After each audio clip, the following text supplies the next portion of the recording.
নমস্কার বন্ধুরা, কেমন আছেন সবাই? শখের রান্নাঘরে আপনাদের সবার নিমন্ত্রণ। দেখেন, আমি আজকে এক থাল পাউরুটি নিয়ে এসে পড়ছি। কী করবো জানেন? এই পাউরুটি দিয়ে আজকে বানাবো ছোট্ট গোলাপ জামুন, মানে মিনি গোলাপ জাম।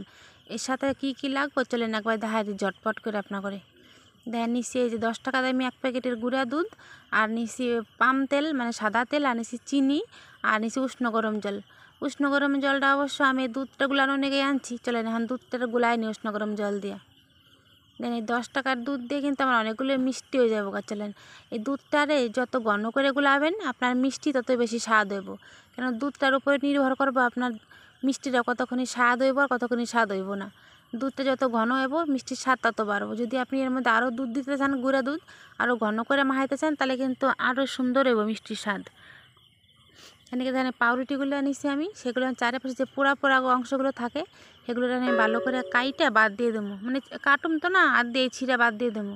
এই পোড়া অংশটা থাকলে কিন্তু ভালো লাগবো না, দেখতেও ভালো লাগবো না, কালা কালা দেখাবো, আর খাইতেও ভালো লাগবো না, পোড়া পোড়া গন্ধ করবো। দেখছেন কি সুন্দর পরিষ্কার করে আমি ছাড়াই নিছি। এনে চলেন একে একে সবটি পাউরুটি আমি সুন্দর করে ছাড়াই নিই। গোলাপ জামুন তো কত কিছুর বানাইছি, পাউরুটির এই বানাইতেছি আপনাদের দেখাতেছি প্রথমবার। আগে অবশ্য বানিয়ে খাইছি, দারুণ স্বাদ লাগে। চলেন আর আজকে আপনাদের বানায় দেখাই। গরম বলে খালি মিষ্টি খাইতে পারবেন না এমন কোনো কথা নেই। মিষ্টি শিরাটা আপনাকে নিজেরা যখন বানাবেন পছন্দ মতন দিবেন, কম খাইতে চাইলে কম দিবেন, বেশি খাইতে চাইলে বেশি দিবেন। সেটা তো নিজেকে উপরে নির্ভর করবো, যেহেতু নিজেরাই বানায় খাবো। তো দোকান থেকে কিনে আনুম না, যে কটকটা মিষ্টি দিয়ে বানাই থিব, নিজেকে পছন্দ মতো মিষ্টি দিয়ে নিজেরা মিষ্টি বানায় খামো। দেন আপনাদের সাথে গল্প করতে করতে আমার সব পাউরুটিগুলো ছাড়ানো হয়ে গেছে গা। দেখছেন, দেখেন সব পাউরুটিগুলো ছাড়ানো হয়ে গেছে গা। এখানে আমি 2 প্যাকেট পাউরুটি নিছি,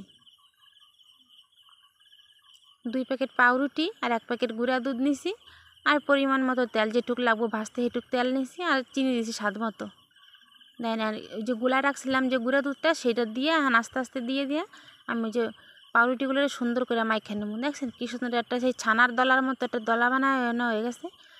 দেখেন কি সুন্দর করে মিহি করে আমি পাউরুটিটা মাখায় নিছি দুধ দিয়ে। দেখেন ওই যে একটুখানি দুধ গুলাছিলাম দেখছিলেন না, এইটুকুই কিন্তু হয়ে গেছে আমার, কিন্তু তার বাড়তি জল বা দুধ অন্য কিছু লাগে নাই। এখন আমি হাতে একটুখানি সাদা তেল মাখায় নিয়ে এখন আমি এই যে মিষ্টিগুলো মিনি করছি না, মিনি গোলাপ জামুন বানাবো, সেই মিনি মিনি মানে ছোটো ছোটো শেপ দিয়ে নিতেছি।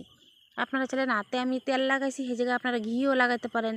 ইচ্ছা করলে আপনারা এই যে পাউরুটির ইডারে মিষ্টিটারে আপনারা বড় বড় বানাতে পারেন। আমি বড় বানাবো না, মিনি যখন করছি মিনি বানাবো, কেন মানুষ এখন কিন্তু বেশি মিষ্টি খেতে চায় না। বড় একটা মিষ্টি দিলে মানুষ দেখবেন খাইয়ে শেষ করতে পারে না, কিন্তু ছোটো ছোটো মিষ্টি বানাই দিবেন, দেখতেও সুন্দর লাগবো, খাইতেও ভালো লাগবো, একটার জায়গায় 2টাও খাওয়া যাবো। এখন দেন আমি কড়াই চাপাই দিছি উনানের উপরে। এখন তো কইবেন 2টা কড়াই কেন দিছেন? দেন কই, একটা কড়াইয়ের মধ্যে চিনি শিরা জাল দিয়ে নেবো, আর একটা কড়াইয়ের মধ্যে আমি গোলাপ জামুনগুলো ভাইজে নেবো। এখন চলেন তাড়াতাড়ি করে উনানটা ধরা দিয়ে, দিকে বেলাও প্রায় গেছে গা, বিকাল হয়ে গেছে গা। আচ্ছা উনান ধরাই দিছি আমি। এখন চলেন ওই পাশের কড়াইতে শিরা জাল দেবো। হেনে নিছি বড় বাটির 1 বাটি জল, আর এর সাথে দেবো আমি ছোটো বাটির 1 বাটি চিনি। যেহেতু আমি মিষ্টিটা একটু বেশি পছন্দ করি, তাই আমি ছোটো বাটির প্রায় 1 বাটি চিনি দিছি, পুরো ভর্তি 1 বাটি দিই নেই, অল্প একটু ফাঁকা রাখছিলাম। এদিকে শিরাটা জ্বালাতে থাকবো, আর এদিকে চলেন এই পাশের কড়াইটাও গরম হয়ে গেছে গা। এই কড়াইতে দিয়ে দিছি আমি সাদা তেল।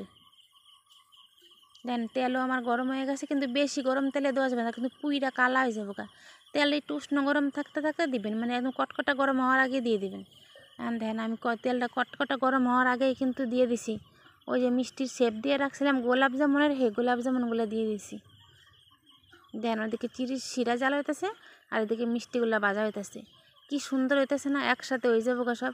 শিরাও আমার জাল হয়ে যাবো, মিষ্টিও ভাজা হয়ে যাবো। দেখছেন এভাবে কিন্তু অনবরত কড়াইতে নাড়তেই থাকতে হবে ওই চিনির মানে তেলের মধ্যে মিষ্টিগুলারে, নালে কিন্তু কড়াইতে লাগিয়ে যাবো বা নিচের পিঠ পুড়ে যাবো, সেখানে কিন্তু খাইতে আর ভালো লাগবো না।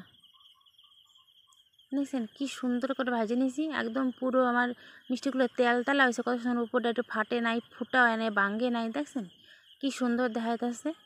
চলেন ওই কড়াতে ভাজে নামাইছি, আর অল্প কটা আছে লাস্টের, এই কটা এখন ভাজে নামাই হেলাই। আর এই কটাই আসছে। দেখছেন আমি 2 প্যাকেট পাউরুটি আর 1 প্যাকেট হচ্ছে গুঁড়া দুধ, আর ধরেন চিনি দিছি কত হইব, 250 হইব না, 200 মতো চিনি। দিয়ে আমার কতটি মিনি গোলাপ জামুন হয়েছে একবার খালি দেখেন। এদিকে শিরাটাও প্রায় জাল হয়ে আছে, প্রায় না জাল হয়েই গেছে, আর উপর থেকে দিয়ে দিছি আমি 2টা এলাচ ছেঁচা না হাতে ছিঁড়ে বেড়ে দিয়ে দিছি। আর দেখেন এদিকে আমার এই গোলাপ জামুনগুলো ভাজা হয়ে গেছে গা, আর ওদিকে শিরাটাও আমার জাল হয়ে গেছে গা।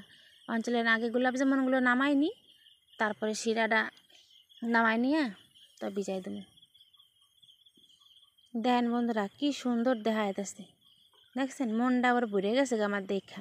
এদিকে শিরাটাও আমার জাল হয়ে গেছে, শিরাটাও আমি নামাই নিছি। একটা খোলামেলা বড় পাত্রের মধ্যে নিছি যাতে আমার শিরারির মধ্যে মিষ্টিটা সব ডিবে যায়। তাই শিরার মধ্যে মিষ্টিগুলো দিয়ে দিছি, দেখছেন কি সুন্দর সব ডিবে গেছে গা। কারণ আমি থাল দিয়ে ডাইকা দিয়ে 2 ঘন্টার নিগে রাখা দেবো। 2 ঘন্টার পরে আইসা আপনাকে দেখামো যে আমার মিষ্টিগুলো কেমন হয়েছে। তাই বন্ধুরা 2 ঘন্টা পরে আমি আবার চলে আসি রান্না করে, দেখেন রায়ত হয়ে গেছে গা। মিষ্টিগুলো দেখছেন বন্ধুরা ফুইলা ফাইপে একাকার হয়ে গেছে গা। কি সুন্দর সব মিষ্টিগুলোর মধ্যে ঝুলটা এনে নিছে। যদি আমার রেসিপিটা আপনার ভালো লাগে, আপনাকে সবার আর কি যদি ভালো লাগে তাহলে একটু লাইক কমেন্ট শেয়ার আর সাবস্ক্রাইব করে দেবেন। আর ফেসবুক থেকে দেখলে ফলো করে দেবেন। দেখছেন হালকা করে একটু চিপ দিছি, দেখেন মিষ্টিটা আমার কি সুন্দর ফাইটে গেছে, এত সুন্দর নরম তুলতেলা হয়েছে। আমি চলেন মারা একটু খাইতে দিয়ে দেখি মা আজকে খাইয়া করবো কেমন হয়েছে। এদিকে মারও তো আবার পাটা কাটা, বেশি মিষ্টি খাওয়া ভালো হইব না, ওই জন্য মারে অল্প করে দিছি, মানে 3টা মাত্র দিছি। চলেন এখন মা খাইয়া করবো কেমন হয়েছে। আর সত্যি কথা কইতে বন্ধুরা জানেন না, ঝড় মিষ্টিটা আমরা সবাই খাইছি, এত স্বাদ লাগছে খাইতে, খাইয়ে যেন কি মনে পড়তেছে না। একটা খাইলে মনে আরেকটা খাই, একটা খাইলে মনে আরেকটা খাই। চলেন মারা দিছি খাইতে, মা খাইয়া করবো। দেখছেন বাটিটা মার সামনে দিছি, বা আমার হাতের থেকে পিছলা খাইয়া বাটিটা কেমন পড়ে গেল, এত খারাপ লাগছে আর করার মতো না। দিয়ান মা খাইয়া কি কয়। দেখছেন একটা মিষ্টি আরামসে মুখের মধ্যে ঢুকে যাব, কোনো অসুবিধা হইব না। একটা জায়গায় 2টাও নেওয়া যাব। দেখেন মা তো সুপার ডুপার হিট দিছে।